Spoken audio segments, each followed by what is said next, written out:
Hi, I'm Fox, any pronouns. Welcome back, my overpriced plastic bags of bones. We're on day 9 of Treat or Terror. This time, going to Russia for a partially lost horror film titled The Portrait. From 1915, The Portrait is an adaptation of a short story by Nikolai Gogot, and directed by Ladislas Starovich. Starovich was actually a stop-motion animator, creating the first puppet animated film, The Beautiful Lukyanida, in 1912. It's a beautifully done piece of art I recommend if you're at all interested in stop-motion. As mentioned previously, The Portrait is partially lost. Originally, it was 44 to 45 minutes, with only 8 to 9 remaining. Until very recently, when more was uncovered, bringing the total found runtime up to 22 minutes. It's been hard to find exact information on this find. I imagine most information is going to be in Russian or even Polish, both of which I can neither read nor speak.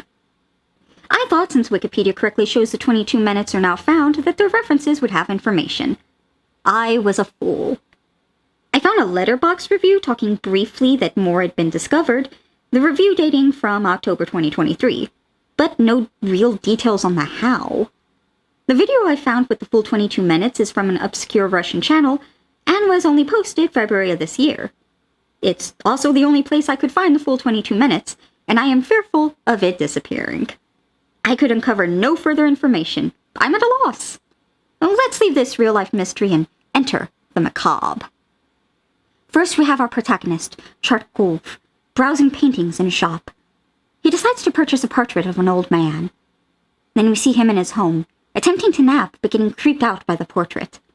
Frankly, if I woke from a nap and that painting was looking at me, I think my antidepressants would stop working. Unnerved, he covers it with his soul blanket, opting instead to bundle up in his jacket for warmth as he attempts to sleep once more. However, the cover disappears, and the portrait moves. Thankfully, it was just a dream. Then he's back to sleep, and the next dream sees the man step out of the portrait. Chartkov pretends to sleep, trying not to draw attention to himself as the man takes out coins. It's an unsettlingly tense scene as one bundle rolls away, and Chartkov hides it. Of course, it was only a dream, and once more he's penniless, which doesn't bode well as his landlord and an officer try to get him to pay up rent. But then the officer moves the painting, and a bundle of coins falls out. The same bundle from his dream. He's rich now and moving up in the world, making a life for himself as a portrait artist. He's good at what he does, but ultimately, he seems unfulfilled. Especially when he's moved by another artist's work. Though he tries to trash-talk the art, he can't help but be overwhelmed and race out.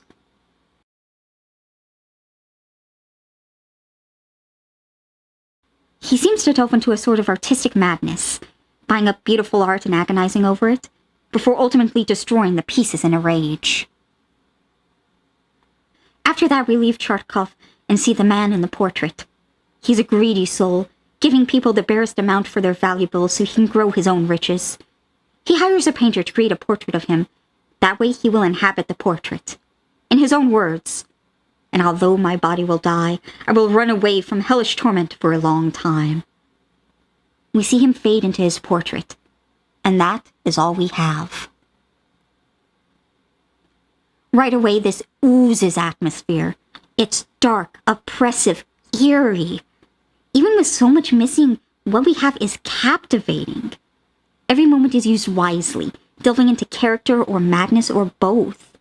The makeup and effects are outstanding as well. This scene, when the man first moves in the portrait, might be my favorite shot. It's so well done, and truly shows off Starovich's well-honed craft. I adored every second of this. It's amazing that more of it was found. Maybe there's hope, slim as it is, that we could one day have the full film. Completely lost media has been unearthed in strange ways before, after all. Even if it's not, I'm so thankful for what we do have, and I highly recommend you go out and watch the whole thing yourself. If you're into special effects or stop motion especially. Personally, after this, I'm gonna go out and track down an English translation of the short story it's based on. Well, join me tomorrow for another Treat or Terror. This time, dealing with more partially lost material. Thanks for joining my lucid screaming.